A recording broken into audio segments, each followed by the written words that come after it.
전쟁으로 망한 줄 알았던 러시아 경제가 대호황 중인 이유는?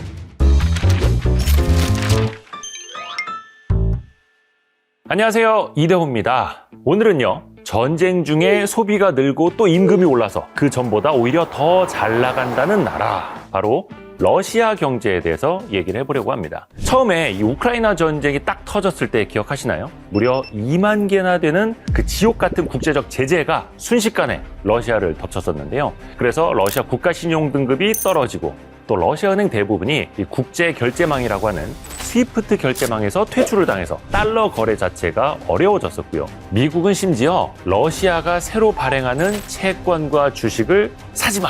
이렇게 금지하기도 했죠. 전문가들은요, 이 정도로 강도 높은 제재가 계속된다면 얼마 못 가서 이 러시아가 거의 국가 부도 상태에 빠져서 이 전쟁을 포기하게 될 거다. 이렇게 예측하기도 했었죠. 그런데 그로부터 벌써 3년이 넘게 흘렀습니다. 그때의 모든 예측이 무색하게도 말입니다. 러시아 경제가 초호황이라고 합니다. 2023년 경제 성장률이 3.6%, 24년도에는 4.1% 이렇게 높은 수치를 기록하면서 성장을 하고 있고요. 전쟁이 시작되던 즈음에 치솟던 실업률이 오히려 2%대로 내려가서 역대 최저치 안정적인 실업률을 기록하고 있습니다. 심지어 작년에 세계은행이 추산하는 구매력 평가에서는요, 러시아가 독일과 일본을 제치고 4위를 차지했답니다.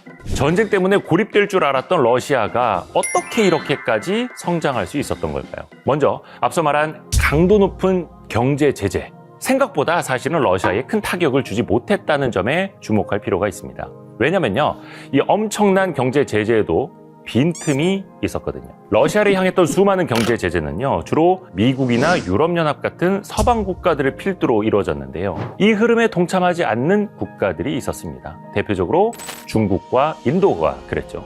러시아가 가스, 석유 이런 걸로 먹고 사는 나라 중 하나 아닙니까? 그래서 그 제재의 일환으로 러시아산 원유 수입을 금지하고 또 원유의 상한 가격을 낮추고 이렇게 했던 건데요. 전쟁 물자를 만드는데 쓸 돈을 못 벌게 하려는 그런 의도였죠. 그런데 중국이나 인도 같은 이런 나라들이 그 엄청난 양의 원유를 러시아로부터 자기네가 사들이면서 이런 제재를 한쪽에서 무색하게 만든 겁니다. 심지어 어느 나라 선박인지 알기 힘든 그림자 함대라는 걸 이용해서요, 러시아가 그 상한가보다 더 높은 가격으로 상당량의 원유를 다른 나라에 판매한 정황이 포착되기도 했습니다. 이런 빈틈이 결국에는 러시아 경제 성장에 물꼬를 터주게 되는데요. 러시아 경제가 성장할 수 있었던 이유가 다른 게 아니라 군사 지출을 획기적으로 늘렸기 때문이었거든요. 군사 케인스주의라고요. 이게 군사 지출을 늘려서 경제 성장을 촉진하는 정책이기도 한데요. 대표적으로 나치 독일이 이 군사 케인스주의로 경제 호황을 누렸었죠. 1933년부터 5년여간 이 군사력을 확장해서 실질 GDP가 약 55%나 성장했답니다. 지금 러시아도 그와 비슷한데요. 최근 이 러시아 경제를 탱크 만드는 주유소라고까지 하거든요. 전쟁 전에는 유전으로 먹고 살았던 나라가 지금은 군수 산업으로 특수를 누린다는 말입니다. 실제로 전쟁 전 2021년 GDP의 약 3%를 차지하던 국방비가 작년에는 7% 정도로 2배 이상 늘었답니다. 올해는 7.5%까지 더 늘릴 계획이고요. 또 작년 한 해 러시아 국방비는 13조 1000억 루블 정도였는데요. 세계 주요국 국방비 순위 3위에 해당하는 규모였답니다. GDP가 특정 기간에 소비, 투자, 그리고 정부 지출, 또 여기다가 순수출의 합이잖아요. 러시아 정부는요, 군사 지출을 늘리는 방법으로 이 높은 경제 성장률을 유지하고 있는 거죠. 무기 공장이 쉴 새 없이 24시간 돌아가니까 일자리가 늘어나고요. 실업률은 확 떨어질 수밖에 없죠. 그런데 전장으로도 또 인력이 많이 빠져나가다 보니까 아무리 구인구직을 해도 공장에는 일손이 늘 모자라다고 합니다. 무기 공장이 앞다퉈서 월급을 인상해주고 있습니다. 그러면서 전반적인 급여 수준이 크게 올랐죠. 실제로 지난해 12월 기준으로 러시아 근로자의 월 평균 임금이 전년 대비 24% 정도나 상승했다고 합니다. 이렇게 경제가 굴러가니까 전쟁 중에도요, 소비자 신뢰 지수라고 나라 경제에 대한 국민들의 전반적인 인식을 나타내는 지수가 있는데요. 그 수치가 사상 최고 수준에 달하고 있습니다. 쉽게 말해서 러시아 국민이 이 전쟁통에도 경제적으로 꽤 괜찮은데 이렇게 느끼고 있다는 겁니다. 러시아의 성장률을 끌어올린 또 다른 요인을 꼽자면요, 외국 기업의 대탈출로 인한 국산화 효과가 있어요. 전쟁이 시작되고 1000개 이상의 다국적 기업이 이 러시아를 떠나거나 운영을 중단했거든요. 대량 이탈로 생긴 그 빈자리, 그걸 차지한 건 러시아 기업이었습니다. 스타벅스가 사라진 자리에 생긴 스타스 커피, 또 맥도날드 자리에는 맛있으면 그만이라는 뜻의 부크스노 이 토치카, 특히 코카콜라 자리를 차지한 도브리 콜라는요, 러시아에서 가장 많이 팔린 탄산음료 1위에 오르기도 했습니다. 외국 기업이 떠난 자리를 러시아 기업이 차지하니까 기업의 이익이 확 늘게 됐고요. 또 예전 같았으면은 해외로 빠져나갔을 배당금이라든지 세금까지 러시아 안에 남게 된 거죠. 그런데 이런 호황은요, 도대체 언제까지 이어질 수 있을까? 그게 이미 막바지에 다다르고 있다고 합니다. 러시아 경제를 떠받쳐온 이 군사적 케인스주의에 적신호가 켜졌거든요. 앞서 말했듯이 정부가 이 군사 지출을 늘리면 GDP도 늘어날 수 있겠죠. 그런데 한정된 자원을 무기 만드는 데에만 막 투입을 하면 결국은 다른 곳에 쓸 거, 그러니까 소비재나 서비스, 생산 이런 데 쓸 자원은 자연스럽게 줄 거 아니겠어요? 그러면 결국엔 어떻게 되느냐? 국민들의 생활 수준은 떨어질 수밖에 없고 물가 상승 압력은 또 한쪽에서 높아지게 되겠죠. 실제로 러시아가 현재 심각한 인플레이션을 겪고 있거든요. 러시아의 물가 상승률이 전쟁 전에도 한 4, 5% 수준이 됐었는데 작년 12월 9.5%로 그 2배가량 뛰었고요. 올해 2월에는 10%를 넘었습니다. 특히 식료품 가격이 미친 듯이 오르고 있는데요. 감자 가격이 무려 92%나 뛰었고요. 버터 같은 경우에는 36%나 올랐다고 합니다. 작년에 그렇게 러시아의 버터 도둑이 기승을 부렸다고 하고요. 이 물가 상승에 불을 지피고 있는 게 하나 더 있습니다. 푸틴이 한동안 실업률이 역대 최저다라고 하면서 실업률 낮은 걸 엄청 자랑했단 말이에요. 그런데 요즘에는 실업률이 낮아서 문제라고 합니다. 현재 러시아 노동시장이 좀 요상하게 돌아가고 있거든요.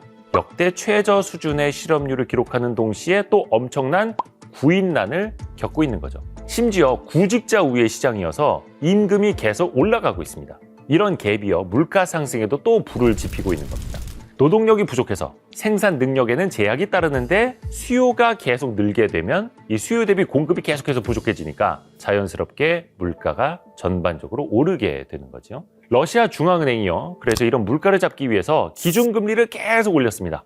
2023년 7월 7.5%였던 기준금리를 여러 차례 긴급 인상을 해서 지난해 10월에는 역대 최고치 수준인 21%까지 끌어올렸고요. 올해 3월에도 기준금리를 21% 수준으로 이어가고 있습니다. 기준금리를 올려서 인플레이션을 잡는다. 사실 그게 교과서적으로 보면 맞습니다만 전쟁 중이라는 이 특수 상황에서는 아주 어려워요. 또 하나, 금리 인상은 일단 수요를 진정시키는 겁니다.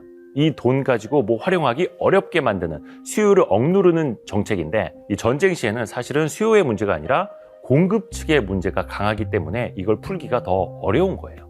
그런데 긴 전쟁에도 끝이 다가오고 있습니다. 전쟁이 끝난 후 러시아는 과연 어떻게 될까요? 먼저 수많은 경제 제재에서 벗어나게 되겠죠. 러시아 증시가 들썩였던 이유도 이런 기대감 덕분이었습니다. 지난 2월이었습니다. 미국이 러시아와 종전 협상을 한다라는 소식이 알려진 날 하루 만에 러시아 증시가 5%가량 급등하기도 했고요. 루블화 가치도 치솟았습니다. 또 홍콩 증시에 상장된 러시아 알루미늄 기업 루살이라는 회사의 주가가 한 달 만에 50%가량 뛰기도 했고요. 또 러시아를 떠났던 다국적 기업들이 다시 복귀를 준비한다, 이런 소식도 전해졌죠. 자, 그럼 이 전쟁이 끝나도 러시아는 잘 나갈 수 있을 것인가? 그렇지만도 않습니다. 현재 러시아에서는요, 스태그플레이션에 대한 우려의 목소리가 계속 나오고 있거든요. 전쟁 특수가 막을 내리면 순식간에 일자리는 줄고 또 다시 실업률이 치솟을 테니까요. 일단 그 전쟁 때문에 많이 왜곡되어 있었던 수요와 공급을 바로잡기에는 당연히 시간이 많이 걸릴 수밖에 없고요. 워낙 러시아는 이 전쟁 전에도 경제 상황이 좋지 못한 나라였습니다. 몇 년에 한 번씩 역성장을 겪기도 했었고요. 그래서 전쟁 전 정상으로 돌아가는 것도 쉽지 않고, 정상으로 돌아간다고 해도 러시아 경제는 사실은 원래 체력이 안 좋았던 나라죠. 그리고 중요한 거, 다시 러시아의 에너지를 유럽 국가들이 러시아를 믿고 사줄 것인가, 러시아를 믿고 해외 기업들이 얼마나 들어갈 것인가, 그게 또 핵심이 되겠죠.